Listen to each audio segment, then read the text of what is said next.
This episode is about faith, stress, and courage. What sparked this topic is I was on the phone with my cousin today, and she just recently lost her job, and she was asking me, how the hell are you not stressing out? And it's crazy because I definitely have not been stressed at all. I mean, God always finds a way to put money in my hand. I think that, you know, when I was younger, I'm 26 now, but when I was younger, I thought about money, money, money, money, money. Like, okay, I need money, I need this, I need that, I need that. But then you realize there's a lot of things that you just don't need. You think that you need them. You think that some of these things are necessities, but you don't need them. So I think that we find ourselves working very, very hard for things that we don't even need. So if work is your problem, look at the things that you don't need, cut down on the things that you can cut down on and that you can sacrifice on, and fix your working situation. Amongst my friends and my family, there's like this misconception that I don't stress about things, and it's not true. Like, I have problems like everybody else. You know, I need money like everyone else. I need to afford to pay my rent and all of these things, but I just decided not to stress anymore. I mean, I think that a lot of times we give our problems a lot more power than we give our solutions. We think about what our problem is instead of thinking about how to figure it out. So I think that that has definitely helped me not stress, because when you're so preoccupied on fixing your situation and elevating yourself and pushing yourself to the next level, no matter what it is, whether it's with your career, whether it's with your family, whether it's with one of your hobbies, when you're preoccupied with getting better at something, you're not worried about your shortfalls, you're worried about opportunities. And when you make your life that way, it kind of creates this balance. And when you create a balance, it's kind of like there's no room for stress, because at any point stress is very heavy. You know, it can just put your whole life out of whack, and there's no room for it, and it doesn't make anything get better. It just distracts you, it makes you tired, it makes you stressed.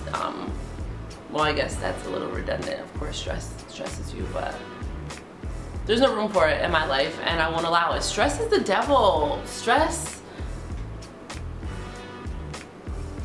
is doubt. Stress is questioning yourself. Stress is questioning God. I think that what has helped me is just thinking about all of the things that God has already gotten me through. You know, all of the victories that I've already had, and it's like, why would anything change in the future? You know what I mean? I think it's about how long between your victories, and sometimes if you're going a long time without seeing a glimmer, you know, that's when we start to lose faith. But that's when we need faith most, when it's a little long since your last win, you know what I mean? But you have to always know that there's a win there, and if you've been going a long time, you need to believe that you're very near that next point, if that makes sense.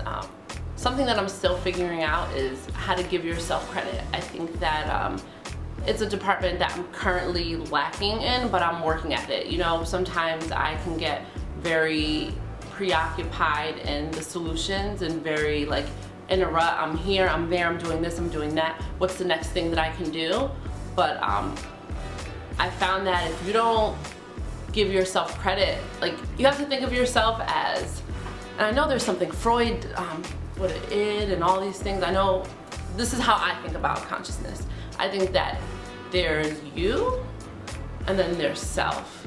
You is everything. You is the person who's physically doing this, doing that, you know, the person who's thinking about new ideas and how to get better. But then there's yourself, and yourself is someone that you have to take care of, because yourself is the center of you. Yourself is the voice that keeps you going. You know what I mean? Literally, like, yourself is the voice that keeps you going. And if you don't take care of yourself, and if you don't give yourself credit, yourself is gonna shrivel down, it's gonna die down. Again, there's a balance. You have to balance everything. Sometimes you have to tell yourself to chill out, you know? Sometimes you have to tell yourself things, but there's a reason why, because yourself is that compass in you that's guiding you. And I hope that I didn't trip you guys up, because I'm kind of tripping myself up a little bit, but you know what I mean. Like, you have to nourish yourself, you know what I mean? You have to tell yourself constantly that you can do it, so that you can keep doing it. give yourself credit, man. And it's crazy, like I definitely learned this lesson, and I would say I learned it yesterday. So I did this photo shoot for this blogger named Abby who writes for scriptsandsightings.com, and the photos ended up on Elle.com. So yesterday, you know, on my way to the store, I have Justin, my best friend, took us to get a Christmas tree. So I'm just like, my mind is in a million places. I'm Snapchatting because I'm still learning how to do that. I'm doing all these things, and I get a notification on Instagram. Abby had screenshotted that we were on Elle.com, and I saw it, and my best friend's like, "You're not excited?" I'm just like, "Oh, it's cool." You know what I mean? Like, no big deal. So then, and I have a lot of best friends. So if you hear me referring to my best friends, I literally have like 5 best friends in rotation. But hi guys, love you. So I get home and I text one of my best friends, Jessica, the screenshot of the picture. And she writes this long paragraph just saying how proud she is of me, how, you know, a couple months ago, the situation or the position that I was in mentally, a couple years ago, things that I have been through. And, you know, your best friend is like someone who is there for you every step of the way, and sometimes they can remember more how hurt you were than you, especially when you're just like on the come up. Like I kind of feel like I'm going that way right now, but before, when I was down there, you know, she was there for me. So she just reminded me of how far I've come, and I needed to hear that.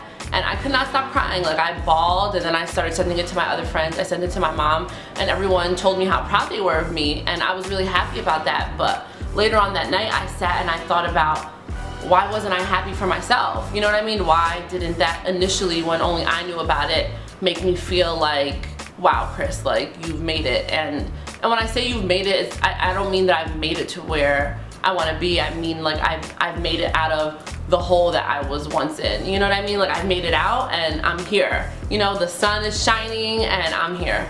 So that's something that I'm definitely working on myself, is just allowing myself to bask in the glory of my hard work. You know what I mean? And allowing myself to bask in the glory of my positivity. You know, I'm a really positive person, and when I come across people, they let me know that, and I never even knew that I was that until I started hearing other people repeat the same thing over and over again. And when good things happen to me, I have to start accepting that they're happening to me because this is the energy that I'm putting out into the world. You know what I mean? There's a difference between being humble, and then there's a difference between being humble and being real with yourself. And you have to be both, you know what I mean? You have to be humble enough to not let things get to your head, but you have to be real with yourself. Like, these are my strengths, and the good things happening in my life are because I'm following the path that God has set for me, you know? And that, my friends, is why your girl just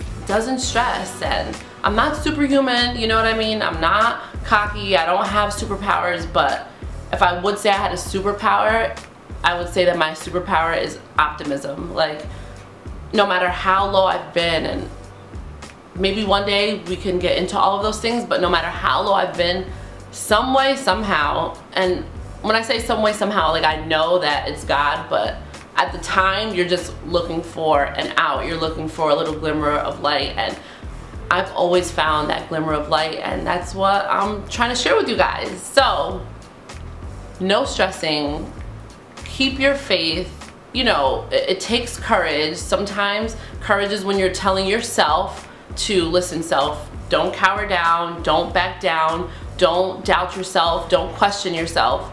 Let yourself know that you can do it. You know what I mean? So faith, courage, no stress, too blessed to be stressed. Make a goal for yourself this week. The goal for me this week is giving myself more credit. Maybe we can, you know, the people who are following me right now, I think that this is a really great opportunity to do like a weekly, I don't want to say challenge, but a weekly assignment, and you can write down in the comments what you're gonna challenge yourself to do, and then next week I'll talk about my challenge and how I made steps closer to my challenge, if that makes sense. So in the comment box, write what you're challenging yourself to do this week, and then, you know, next week let me know what your progress is. Write it down in a journal, you know, maybe keep a video diary of yourself if you want. And you don't need a fancy camera. Like, you can get your iPhone or your Android, whatever you have, and maybe sit down in front of the camera and talk about, you know, what your challenge was to yourself and how you did. And if you want to email it to me or on Instagram, DM me the video, whatever you feel comfortable with doing, or just simply write me a comment or write me an email. You don't have to get into the video stuff, but I definitely want to know, because I think that our challenges can inspire each other. You know what I mean? I think that as women, we really have to focus on building each other up. And I know there's some men that follow me too. I'm not excluding you. Hi guys. So I should say in general, there are things that we can learn from each other, and it's okay to have a positive community of people uplifting people, because there's enough wins on this earth for everyone. You know, don't feel like, oh, well, I came to this on my own, so I'm gonna keep this to myself, because the more you share, the more your blessings multiply. So yeah, let's do that. The Christmas challenge next week. Let me know what your challenge was, or let me know now what your challenge is, and then next week let's recap. I'll let you guys know my challenge now. My challenge is giving myself more credit. I'm gonna go through the week and I'm gonna write a little list, and on the next video I'm gonna read it to you guys of the moments that I stopped, that I gave myself credit, and I'm gonna document and write down how it made me feel and how myself felt. I know, I'm cheesy, right? But yeah, thank you guys for watching. I'm trying to make my videos shorter because I know we got things to do, and I'm trying not to ramble, but it's a struggle. I just like to talk a lot. But yeah, every day is Christmas. Thank you guys a lot. I can't wait to hear what your challenges are. See you.